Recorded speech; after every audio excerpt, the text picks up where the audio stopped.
signore ultra settantenne che viene di notte sistematicamente da noi da un paio di mesi a questa parte, non chiede nessun tipo di assistenza particolare, non si presenta al triage, gli si chiede per quale motivo è presente all'interno del pronto soccorso e la risposta di questa persona assolutamente dignitosa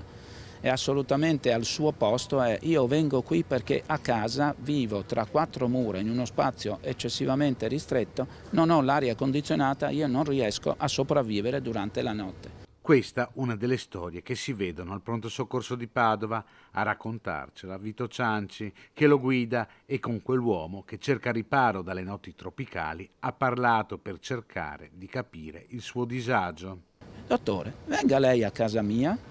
si metta una notte per un paio di ore a casa mia e allora si parte da questo tipo di problemi, sempre di più, diciamo, dilagante, per andare alle persone senza fissa dimora, per andare alle persone che vengono soccorse in un qualsiasi punto della città, dalla stazione ferroviaria piuttosto che dal quartiere X, piuttosto che dalla strada in un qualsiasi punto e che vengono condotte in pronto soccorso non sempre con delle necessità strettamente assistenziali dal punto di vista sanitario.